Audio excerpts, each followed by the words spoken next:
غزوہ احزاب جسے غزوہ خندق بھی کہا جاتا ہے، قرآن کریم میں سورہ احزاب موجود ہے، اس میں بھی اس غزوے کا ذکر فرمایا۔ تیسرا بڑا غزوہ ہے، تیسری بڑی جنگ ہے جو نبی علیہ الصلاۃ والسلام صحابہ کرام کو کفار سے کرنا پڑی۔ یہ ایک دفاعی جنگ تھی، اس میں مسلمان اپنا ڈیفنس کرنا چاہتے تھے، اپنا بچاؤ کرنا چاہتے تھے، یہ کوئی اقدامی جنگ نہیں تھی۔ اور اس وقت جو جنگیں ہوا کرتی تھیں وہ زیادہ تر قبائل کی تھیں، ممالک کی نہیں تھیں، اس لیے کہ پورا ملک ہے جیسے سعودی عرب، تو اس میں بہت سارے قبائل ہیں، کوئی پورے ملک پر حکومت نہیں چاہتا، اس لیے کہ بہت سارا علاقہ ایسا تھا جو کہ بیکار تھا، صحرا تھا، تو قبائل پر حکومت کیا کرتے تھے، اور قبائل کی قبائل کے ساتھ جو ہے مخالفت اور جنگ ہوا کرتی تھی۔ نبی علیہ الصلاۃ والسلام نے جس وقت مدینہ منورہ سے یہود کو نکال دیا، یہود یہاں سے تو چلے گئے لیکن خیبر کے مقامات اور دیگر مقامات پر جا کر پھر انہوں نے اپنے بڑے بڑے سرداران کو مکہ بھیجا، قریشیوں کے پاس بھیجا، کفار اور مشرکین کے پاس بھیجا، اور کہا کہ جا کر انہیں کہا جائے کہ مسلمانوں نے تمہارے اوپر بھی چڑھائی کرنی ہے، مسلمانوں نے ہمیں بھی مدینہ سے نکال دیا، لہٰذا ہم سب اکٹھے ہوتے ہیں اور مسلمانوں پر اور مدینہ منورہ پر حملہ کرتے ہیں۔ اس لیے اس کو احزاب کہا جاتا ہے، حزب کہا جاتا ہے لشکر کو، ایک جماعت کو، گروہ کو، اور احزاب اس کی جمع ہے۔ جتنے کفار کے قبائل تھے سب نے اکٹھے ہو کر مدینہ منورہ کو، مسلمانوں کو ختم کرنا چاہا تھا، اور چونکہ اس میں پھر نبی علیہ الصلاۃ والسلام نے مشورہ کیا صحابہ کرام سے، دیکھیں کہ مشورے کی کس قدر اہمیت ہے۔ حالانکہ اسی مشورے کی وجہ سے غزوہ احد کے اندر جو اس سے پہلے بڑا غزوہ تھا، اس میں مسلمانوں کو پریشانی کا بھی سامنا کرنا پڑا۔ جو حضور علیہ الصلاۃ والسلام چاہتے تھے، صحابہ کی رائے اس کے علاوہ تھی، لیکن چونکہ صحابہ کی اکثریت کی رائے یہ تھی کہ ہمیں باہر نکلنا چاہیے، اس بنیاد پر ظاہری نقصان بھی اٹھانا پڑا۔ اب پھر دوبارہ یہ موقع پیش آیا ہے تو حضور علیہ الصلاۃ والسلام نے صحابہ کرام سے مشورہ کیا، اور مشورہ یہ کیا کہ اپنا بچاؤ کیسے ہو سکتا ہے، مسلمانوں کی تعداد کم ہے، کفار سارے اکٹھے ہو چکے ہیں، ایسا پہلے ماضی میں کبھی نہیں ہوا۔ صحابہ کرام کی مختلف آراء آئیں۔ حضرت سلمان فارسی رضی اللہ تعالیٰ عنہ جو کہ فارس سے تعلق رکھنے والے تھے، پرشین تھے، وہ کہنے لگے یا رسول اللہ صلی اللہ علیہ وسلم، ہمارے علاقے میں اور فارس میں جب ایسی صورتحال پیش آتی ہے کہ ہمیں دفاع کرنا پڑے، ہمارے پاس اسباب کم ہوں، تو ہم خندق کھودا کرتے ہیں جس سے کفار ہمارے مخالفین ہم تک پہنچ نہیں سکتے اور ہم اپنا بچاؤ کر سکتے ہیں۔ حضور علیہ الصلاۃ والسلام نے اس رائے کو پسند فرمایا اور صحابہ کرام کو اکٹھا فرما کر حکم دے دیا کہ فلاں جگہ سے فلاں جگہ تک خندق کھودنی ہے، اور اس کی چوڑائی اور گہرائی تقریباً 5-6 گز ہونی چاہیے، جہاں سے تیز رفتار گھوڑا اس کو کراس نہ کر سکے، کوئی جنگجو آنے والا جو ہے یہاں تک پہنچ نہ سکے۔ چنانچہ صحابہ کرام کو، تمام صحابہ کرام کو حضور علیہ الصلاۃ والسلام نے اس کام پر لگا دیا۔ انتہائی مشکل کام تھا، سخت سردی بھی تھی، مسلمانوں کی تعداد بھی کم تھی اور وقت بھی کم تھا، ادھر سے کفار تیاری کر رہے تھے، تو نبی علیہ الصلاۃ والسلام نے صحابہ کرام کو یہ کرنے کا حکم دے دیا، اور اس کی خبر نہ ہونے دی، مکہ والوں کو، کفار کو اس بات کی خبر نہیں ہونے دی۔ اس دوران بہت سارے واقعات پیش آئے جن کا خلاصہ یہ ہے کہ کچھ معجزات پیش آئے۔ نبی علیہ الصلاۃ والسلام کے پاس صحابہ کرام آتے ہیں، یا رسول اللہ صلی اللہ علیہ وسلم، ایک جگہ ایسی آ گئی ہے وہاں پر کدال کام نہیں کرتی، سخت قسم کا پتھر آ چکا ہے، ہم سارے کوشش کر چکے۔ نبی علیہ الصلاۃ والسلام خود تشریف لائے، آپ نے کدال ماری، پتھر کے ٹکڑے ٹکڑے ہوئے، اور وہاں سے جو چنگاریاں اڑی ہیں تو حضور علیہ الصلاۃ والسلام نے فرمایا، اے میرے صحابہ کرام، تمہیں مبارک ہو، اللہ تعالیٰ روم اور ایران کی سلطنت تمہیں عطا فرمائے گا۔ اب وہاں پر سوچنے کی بات یہ تھی،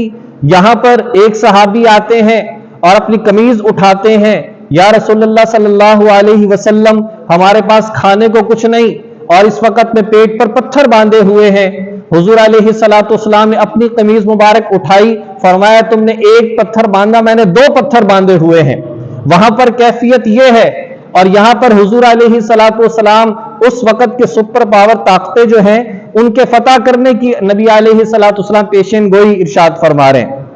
لیکن ظاہر ہے کہ مستقبل میں پھر ایسا ہوا، نبی علیہ السلام کے پاس کیفیت ایسی ہے، ایک صحابی آتے ہیں اور دودھ کا ایک پیالہ لے کر آتے ہیں، اور صحابہ کرام اتنے سارے ہیں، حضور علیہ السلام نے اس وقت میں خود اس کو نوش فرمایا، پھر صحابہ کرام کو دیا اور کہا کہ اس کو سب پیئے۔ تمام صحابہ کرام پیتے چلے جا رہے ہیں، لیکن وہ دودھ کا ایک پیالہ سب نے سیراب ہو کر پیا، لیکن یہ ختم نہ ہوا۔ یہ حضور علیہ السلام کے معجزات تھے۔ ایک صحابی آتے، حضور آپ کی دعوت ہے، کہا کہ میں آؤں، چند ایک صحابہ کرام کو بھی ساتھ لے گئے، تھوڑا سا سالن ہے، حضور علیہ السلام نے اس میں جو ہے دعا فرمائی، صحابہ کرام کھا رہے ہیں لیکن وہ ایک ہانڈی سالن ختم نہیں ہو رہا۔ یہ اللہ تبارک و تعالیٰ کی برکتیں یہاں پر اللہ رب العزت یہاں پر صحابہ کرام کو دکھا رہے ہیں، اور صحابہ کرام کی کیفیت کفار کی اکثریت کو دیکھ کر یہ ہے، قرآن پاک کہتا ہے کہ صحابہ کرام ایسے کہتے ہیں کہ ہمارے جو دل ہیں وہ منہ کو آ رہے تھے۔ کیا بنے گا اس وقت میں؟ کفار کی تعداد بہت زیادہ ہے، اور کچھ ایسے صبر والے پھر یہ صحابہ کرام ہیں، یہ ساتھ ساتھ کہہ رہے ہیں کہ یا رسول اللہ صلی اللہ علیہ وسلم واقعی سچ کہا گیا تھا، اسلام قبول کریں گے تو تمہیں آزمایا بھی جائے گا، باقی ہم پر آزمائش آ رہی ہے، آپ کا دین سچا ہے، آپ کی باتیں سچی ہیں۔ اور دوسری طرف منافقین ہیں، وہ یہ بات کہہ رہے ہیں کہ ہمیں تو کہا گیا تھا بڑی فتوحات ملیں گی، یہاں تو مشکلات آ رہی ہیں، نعوذ باللہ۔ نبی علیہ السلام نے دھوکہ دیا، غلط بیانی کی اور بہانے لگا کر یہاں سے واپس جانا شروع ہو گئے۔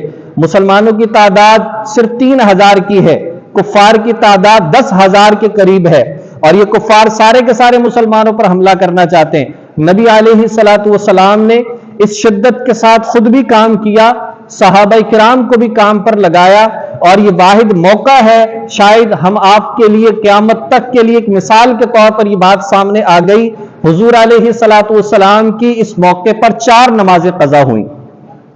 ظہر، عصر، مغرب، عشاء، نمازیں بالکل اخیر وقت تک چلی گئیں، اور حضور علیہ السلام اور صحابہ نمازیں نہ پڑھ سکیں، اور پھر حضور علیہ السلام کہا بھی کہ اللہ برباد کرے ان لوگوں کو کہ جن کی وجہ سے ہماری نمازیں قضا ہوئی، اور اللہ کی ذات نے اصل میں دکھانا تھا کہ اگر نمازیں قضا ہو جائیں تو بعد میں امت نے کرنا کیا ہے۔ چنانچہ حضور علیہ السلام نے اس کام سے فارغ ہونے کے بعد رات کے بالکل آخری حصے میں بالکل ترتیب کے ساتھ پہلے ظہر کی نماز کو صحابہ کے ساتھ قضا فرمایا، پھر عصر کی نماز کو، پھر مغرب کی نماز کو، اور پھر عشاء کی نماز کو پڑھا، جس سے ایک تو یہ بات سمجھ میں آ گئی، اگر نماز قضا ہو جائے صرف توبہ کرنے سے معاف نہیں ہوتی، بلکہ اس کی ادائیگی لازم ہوتی ہے۔ جو وقت پر ادا نہیں کی بس اس بات کے لیے توبہ اور استغفار ہے، باقی اس کی ادائیگی پھر بھی لازم ہوا کرتی ہے۔ اسی طریقے سے ایک یہ بات سمجھ میں آئی، جیسا کہ امام احمد بن حنبل رحمۃ اللہ علیہ، امام ابو حنیفہ رحمۃ اللہ علیہ فرماتے ہیں،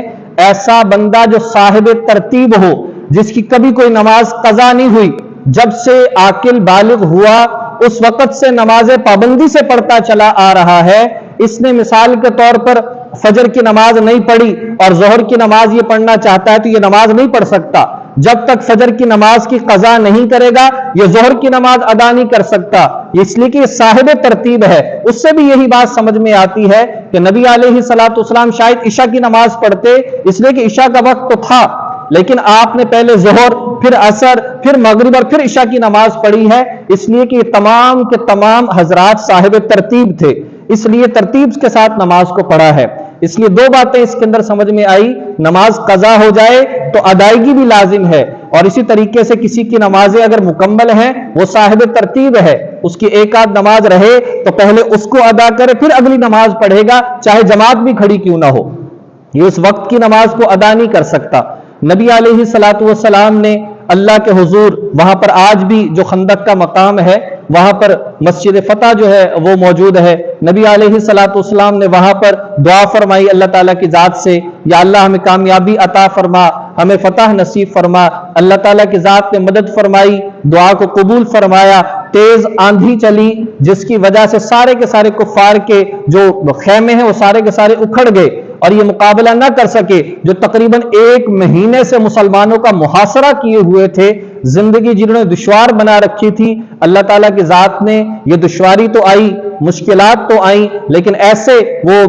پریشان اور مجبور ہوئے کہ یہاں سے ساری چیزیں چھوڑ کر بھاگنے پر مجبور ہوئے اور یہ سارے کے سارے لوگ وہاں سے چلے گئے. اللہ رب العزت کی ذات گرامی نے یہ مسلمانوں کو اپنا دفاع بھی عطا فرمایا، حفاظت بھی عطا فرمائی، اور یہ تیسری بڑی جو جنگ تھی اس کے اندر اللہ تعالیٰ کی ذات نے مسلمانوں کو فتح بھی نصیب فرمائی. اس کو غزوہ خندق بھی اسی وجہ سے کہا جاتا ہے، اس لیے کہ خندق اس کے اندر کھودی گئی تھی. تو اس میں حضور علیہ الصلوۃ والسلام کا صحابہ کرام سے مشورہ کرنا، نمازوں کا قضا ہونا، ان معجزات کا سامنے آنا، صحابہ کرام کا صبر اور بڑی پامردی کے ساتھ مقابلہ کرنا، یہ ساری کی ساری چیزیں ہمیں اس سے یہ سبق اور درس دیتی ہیں کہ آج کی دنیا جو مسلمانوں کے مخالف اور اسلام کے دشمن بن چکی ہے، تو مسلمانوں کو اتحاد کی ضرورت ہے، مسلمانوں کو صبر کی ضرورت ہے، مسلمانوں کو اللہ تعالیٰ کی ذات کے ساتھ تعلق جوڑنے کی ضرورت ہے. آج بھی اللہ تعالیٰ کی ذات وہی موجود ہے جس نے غزوہ بدر کے اندر، جس نے غزوہ خندق کے اندر مسلمانوں کی مدد کی تھی.